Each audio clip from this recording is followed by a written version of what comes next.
एक जंगल में कालू और गौरी आपस में मिलजुल कर प्यार मोहब्बत से रहते। का गौरी जी, क्या कहता हूँ, दरवाजे पे कोई घंटी बजा रहा है, जाके तो दरवाजा खोल दे प्लीज। गौरी दरवाजा खोलने जाती है कि वहां पर एक बूढ़ी कवि आ जाती है अपना सुनहरी पर्स लेके। बेटा, मेरी बात सुनो, मैं एक बहुत ही अमीर कवि थी, मेरे पति का देहांत हो गया, मेरे पास ये सोने का पर्स है, सारी मेरी जायदाद खत्म हो गई है, मेरी एक बेटी है, उसको किडनैपर ने किडनैप कर दिया है, अब तो मेरे पीछे पड़े हैं, कहते हैं 50,000 दो, आप ये पर्स रख लो, मुझे 50,000 तो दे दो, मैं आपको अपनी बेटी छुड़वा के फौरन वापस ले दे जाऊंगी पैसे आपको। माँ जी, पर मैं कैसे आप पे यकीन करूं और आप मुझे पैसे दे जाएंगी, क्या गारंटी है? अच्छा चले, ये रख ले 50,000, आपका सोने का पर्स यहीं पे रहेगा, जब आप पैसे ले आएंगी तो आपका पर्स आपको दे दूंगा।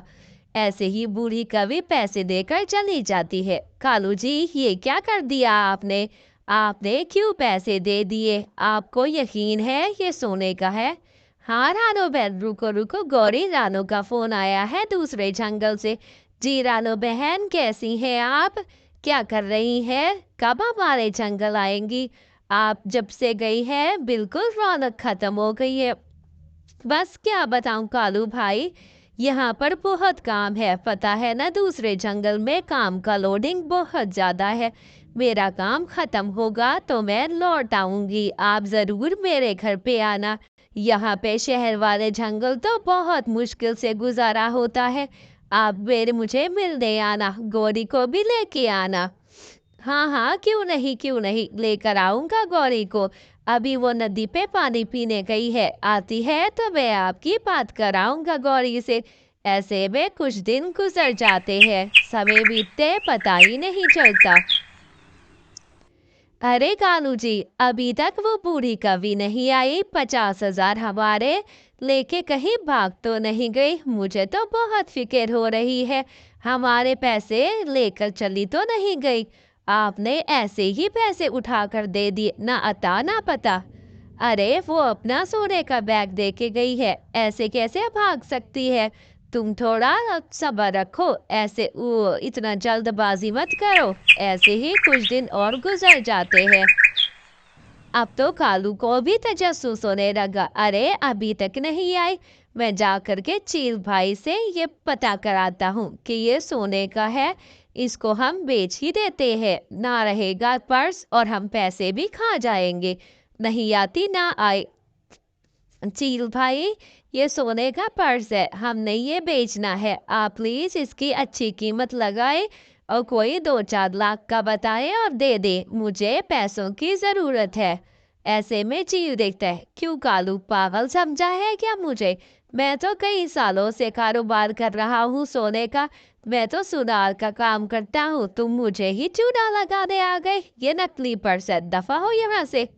अरे गौरी, लुट गए, बर्बाद हो गए, ये पर्स तो नकली निकला, उसने हमें चूना दे लगा दिया, वो चालाक कवि पता नहीं अब कहाँ होगी।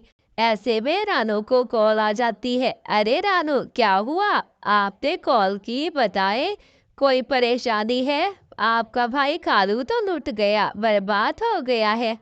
क्यों कालू भाई, रुके रुके, मेरे घर कोई आया है, 1 मिनट। जी जी माँ जी, बताइए क्या काम है आपको? बेटा बेटा, मेरी बेटी को किडनैपर्स ने किडनैप कर लिया है, आप ये पर्स रख ले मेरा सोने का और मुझे 50,000 दे दे। ऐसे में कालू फोन पे ही सुन रहा था सारी बात। माँ जी, ठीक है, मैं आपको पैसे तो दे दूँ, लगता है वही बुरी कवि रानू के घर है, मैं अभी जाता हूँ और इसकी खबर लेता हूँ। कालू जल्दी जल्दी में गौरी को सब बताकर वहां से भागने की करता है। मैं आता हूँ, ऐसे में वो भागकर फौरन उड़ता है, तेजी से उड़ते हुए घर पहुंच जाता है दूसरे जंगल। अरे तुम अब इसको उल्लू बनाने आई हो, तुम मेरे पैसे खा गई। रानो, इस पे यकीन ना करो, ये झूठी है, झूठा पर्स है इसका, मुझे भी इसने उल्लू बनाया और मेरे 50,000 खा गई, मैं तो तुम्हें जेल में डलवाता हूँ।